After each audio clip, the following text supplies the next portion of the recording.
Well, after using our Flojet Macerator Pump for a year on our RV, we came to the conclusion that we had to replace the macerator pump. And we thought we'd tell you why we're going to replace the Flojet with another macerator pump. I'm Steve. I'm Nancy, and together with Mars the Blind Sheltie and Phoebe the Warrior Princess, we are living our dream. Our goal, to travel the U.S. and Canada while spreading the messages taught to us by our pets of keep smiling, be kind, and be happy. Join us on our travels by subscribing to our channel as we continue our great adventure.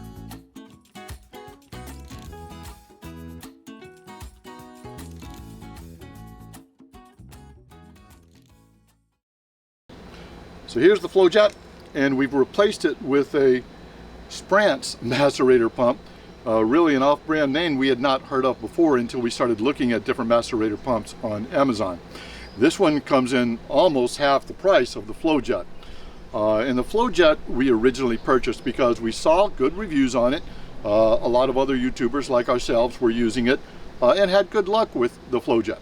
But if you saw our earlier video on the Flojet, there were a couple of things that we could have seen improvements on. One of those was the fuse would blow from time to time, and the second thing was it could overheat. And so far what we found is this newer macerator pump seems to run a lot quieter, a lot more efficient, and it doesn't seem to be having an overheat problem at all. And no, we haven't blown a fuse for it. So far it's done good, but we're still going to have to use it for a year to see if it can come up to it. But why did we choose not to go with Flojet? Well, that was the real issue. We went with Flojet because of the name of Flojet and all the reviews that we saw about it. But what happened after about a year of use was, right in here there's a seam, and there's a gasket in this pump, and the gasket blew. So my first thought was, okay, call Flojet to see if we could get it. Well, the first problem I had there was trying to find the company who actually manufactures Flojet. It's not called Flojet. It's called Xyleme or something like that. So after researching a while and finally finding the company, I contacted the company about support. And they said that this was not a built-in issue. They would not offer to replace that gasket by themselves under warranty, or even though it was outside of warranty, they didn't say it was a manufacturer problem. So they said the gasket would have to be replaced, and there's a process of removing the housing and replacing the gasket. So I asked them where I could get the gasket. And then they said they couldn't have the gasket, or they don't have it themselves. I had to go to another third-party provider to try to find the gasket. When I looked for the one place I could find the gasket online, it's out of stock. I'm still waiting for it, and it's been about a month since I've ordered that gasket. So I'm not even sure if I'm going to be able to get the replacement gasket for the Flojet. So bottom line, lack of service, lack of support for the parts that seem to be a simple gasket part that could be replaced is why I opted not to get another Flojet. So what we opted for, again, went online, and I actually did look for some of the reviews, the Google reviews of these items and the Amazon reviews of the items, to see if they had a little bit of a better service experience. In other words, could you reach somebody at the company that manufactured the pump? Because things might go wrong, and I understand that, but can you service it? Can you get parts for it if you need to?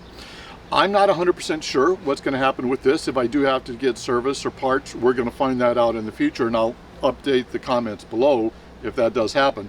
But so far, I've been using it for a couple of months, and it really seems to run really efficiently and really quietly, and it's pretty much the same thing. The only thing that I had to do was wire up my connection to the battery, that I had an inline fuse and an inline on-off switch, because the only fuse that this pump came with was with the cigarette lighter type adapter for 12 volts. Well, I don't have a cigarette lighter. I actually connected directly to the batteries, so I had to put an inline fuse. Other than that, it operates pretty much the same. It almost seems a little smaller, but I did have to put this attachment so that I could attach my hose to it, but we'll give it a go, see how it goes.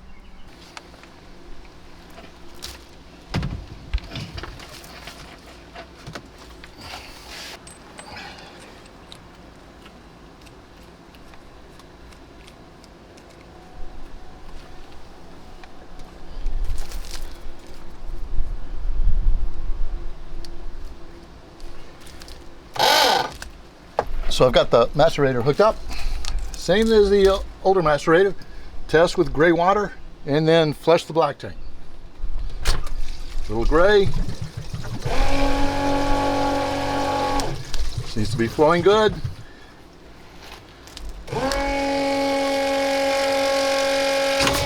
And pull the black. This macerator doesn't vibrate as much, and it seems to be a little bit quieter. And it's had no problems so far. So I'm using the same connections that I did with the Flojet to connect the newer macerator. Are straight to the bus bar that goes to my terminals, and it's a short one to the macerator.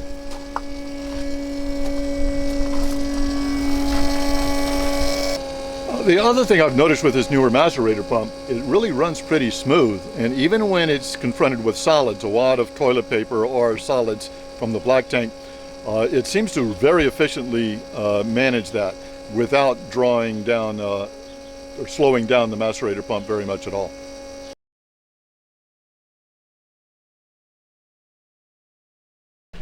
Now, a quick note about the Flojet. It's not that we don't like the Flojet, it actually did very well for us.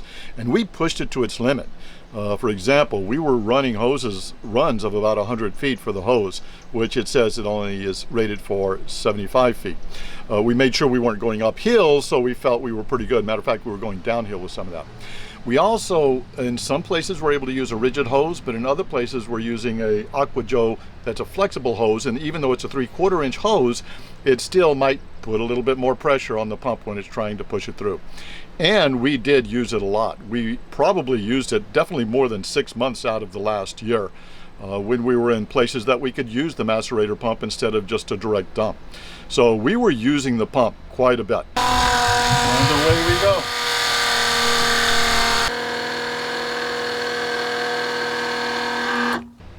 We put it through its paces, but when we needed to get it serviced or when we needed to get it parts, that's when we found we were having issues.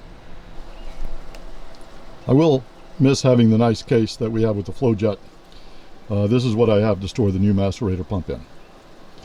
And we will keep the Flojet as a backup. Hopefully we will get the replacement gasket. It does work, but its leak is past the point of just a couple of drips to where it's almost a small steady stream that comes out of the leak.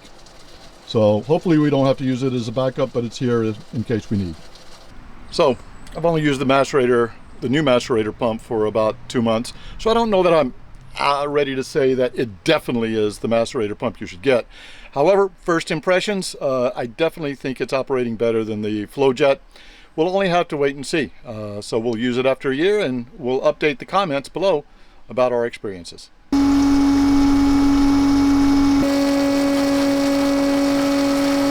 And the inside of the macerator pump,